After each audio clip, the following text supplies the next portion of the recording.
नमस्कार और स्वागत है इस खास एक्सप्लेनर में। आज हम उत्तर प्रदेश लोक सेवा आयोग यानी यूपीपीएससी के असिस्टेंट प्रोसिक्यूशन ऑफिसर, जिसे हम प्यार से एपीओ भी कहते हैं, उसकी मेंस 2026 भर्ती प्रक्रिया का पूरा एनालिसिस करने वाले हैं।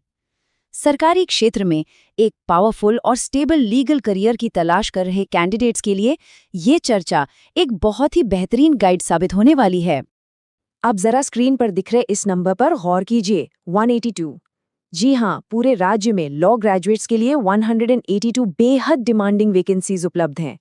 ये सिर्फ एक आंकड़ा नहीं है, बल्कि लॉ एंड ऑर्डर के फील्ड में अपना एक मजबूत इम्पैक्ट छोड़ने का एक डायरेक्ट और शानदार मौका है।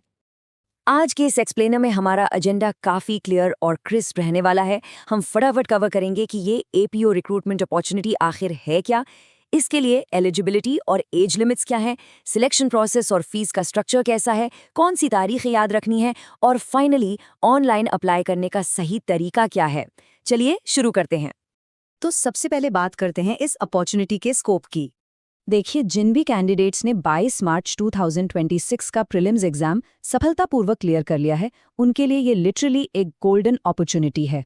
एडवर्टाइजमेंट नंबर A-8/E1/2025 के तहत ये सीधे तौर पर एक प्रतिष्ठित सरकारी पद का रास्ता खोलता है, जहां सेलेक्टेड कैंडिडेट्स को यूपी के अलग अलग जिलों में अपनी सेवाएं देने का मौका मिलेगा। आगे बढ़ते हुए अब आते हैं दूसरे सबसे अहम पड़ाव पर, एलिजिबिलिटी और एज लिमिट्स। आखिर इन 182 सीट्स में से एक पर अपनी जगह पक्की करने के लिए एजुकेशनल बैकग्राउंड क्या होना चाहिए? फॉर्म भरने से पहले ये जानना तो बिल्कुल मस्ट है। यहाँ क्राइटेरिया बहुत ही साफ है। एक रिकॉग्नाइज्ड यूनिवर्सिटी से लॉ की डिग्री होना पूरी तरह से अनिवार्य है, ये एकदम नॉन नेगोशिएबल है। लेकिन रुकिए, यहाँ एक बोनस भी है।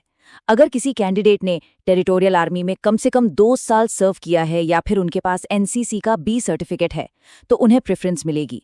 सिलेक्शन के टाइम पर ये एक असली गेम चेंजर साबित हो सकता है। उम्र के मामले में रूल्स काफी स्ट्रिक्ट है। 1 जुलाई 2025 की डेट को बेस मानकर कैलकुलेट करें तो एज 21 से 40 साल के बीच होनी ही चाहिए। हाँ, रिजर्व्ड कैटेगरीज के कैंडिडेट्स को यूपीपीएससी के ऑफिशियल रूल्स के हिसाब से एज रिलैक्सेशन जरूर मिलेगा।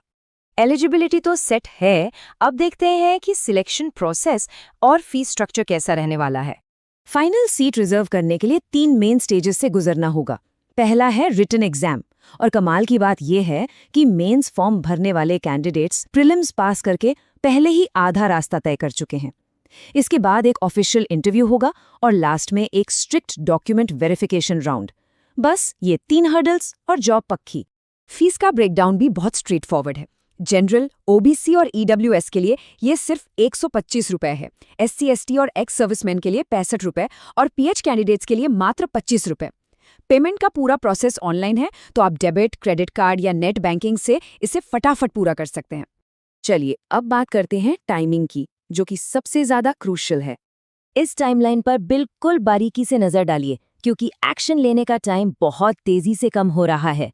मेंस का फॉर्म 7 मई 2026 को ओपन हो चुका है। ऑनलाइन सबमिशन की लास्ट डेट 22 मई है और 29 मई 2026 तक डिपार्टमेंट के पास हार्ड कॉपी पहुंच जाना भी जरूरी है।